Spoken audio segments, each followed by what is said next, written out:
Halo. Kenalin, kami dari mahasiswa Sosiologi FISIP Unpad 2021. Di sini kita menyampaikan beberapa hal terkait psikologi sosial nih. Stay tune ya.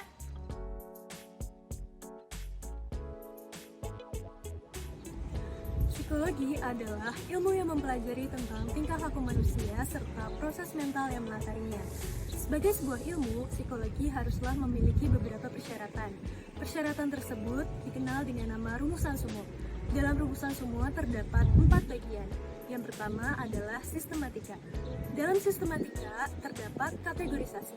Psikologi dibagi menjadi 2 kategori. Yang pertama adalah psikologi umum yang mempelajari tentang manusia, dan yang kedua adalah psikologi khusus.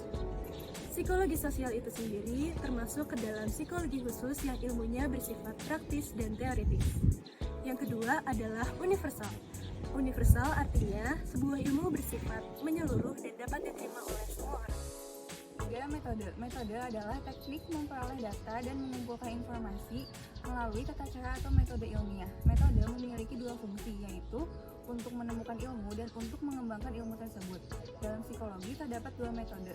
Yang pertama eksperimental, yaitu melalui perlakuan khusus terhadap objek yang akan dikaji. Yang kedua non-eksperimental, yaitu tidak melalui perlakuan khusus terhadap objek yang akan dikaji. Contohnya observasi, studi kasus, dan juga survei. Yang keempat adalah objek. Sesuatu dikatakan sebagai ilmu jika memiliki objek yang akan menjadi fokus kajiannya. Dalam psikologi terdapat 2 objek. Yang pertama adalah objek material, yaitu objek yang bersifat umum dan memiliki perwujudan sebagai sasaran dari ilmu psikologi. Objek material psikologi adalah manusia. Yang kedua adalah objek formal, yaitu objek yang bersifat khusus dan juga sebagai batasan-batasan dari objek-objek psikologi. Objek formal psikologi adalah tingkah laku manusia.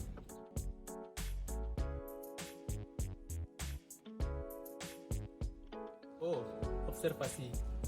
Dimulai dengan mengobservasi diri sendiri, lalu dilanjutkan dengan mengobservasi perilaku orang lain. 2. Empati. Empati sendiri terbagi ke dalam 2 level. Yang pertama yaitu mencoba memahami apa yang dirasakan oleh orang lain.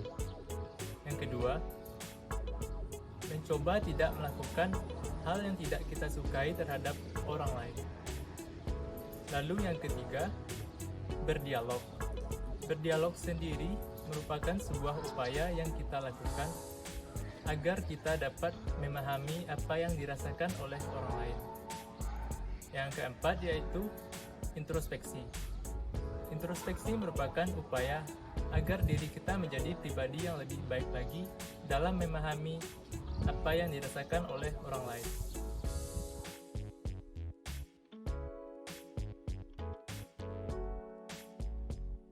Pertama, future practice. Future practice merupakan sebuah kebiasaan berpikir ke masa depan. Ketika kita berfokus pada pemikiran future practice, maka kita akan dipersiapkan untuk menjadi seorang pemimpin atau leaders di masa depan.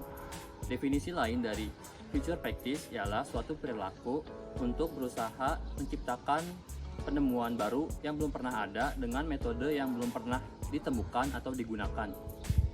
Yang kedua, growth mindset. Growth mindset merupakan cara berpikir untuk terus mau bertumbuh. Pada intinya, growth mindset merupakan keyakinan pemikiran kita terhadap kapasitas otak ataupun kemampuan yang diri kita miliki akan terus berkembang. Ketiga, active learning. Active learning atau pembelajaran aktif merupakan suatu metode atau strategi pembelajaran yang basis filosofisnya yaitu self-direct learning atau pola pembelajaran mandiri siswa.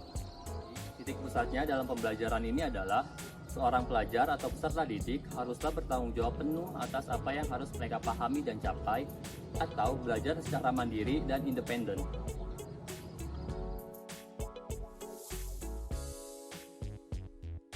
Semakin banyak penelitian yang menunjukkan bahwa kecerdasan dan otak merupakan sesuatu yang tidaklah statis, namun hal tersebut bersifat dinamis dan dapat dikembangkan. Salah satu penelitian menunjukkan bahwa pandangan seseorang terhadap dirinya itu mempengaruhi bagaimana potensi dari orang tersebut. Sehingga sudah sepatutnya kita selalu berpikir positif agar potensi dalam diri kita dapat dikembangkan dengan baik. Ketika seseorang memiliki pemikiran bahwa otak dan kecerdasan merupakan sesuatu yang dapat dikembangkan, maka saat itulah merupakan saat yang tepat untuk mengembangkan pola pikir growth mindset. Salah satunya yaitu dengan cara memberi pujian, namun memberi pujian yang tepat, yaitu tidak hanya pada individunya namun juga pada perilakunya, sehingga akan menciptakan efikasi diri atau keyakinan akan kemampuan yang ia miliki. Ketika seseorang telah memiliki pola pikir growth mindset, ia akan memiliki keinginan untuk terus belajar. Sehingga saat itulah merupakan saat yang tepat bagi Civitas Akademika untuk menciptakan lingkungan yang positif dan kondusif guna menciptakan mahasiswa yang unggul, berkualitas, dan memiliki pola pikir pemenang. Sekian dulu info video dari kita. Lanjut ke part 2 ya. Dadah!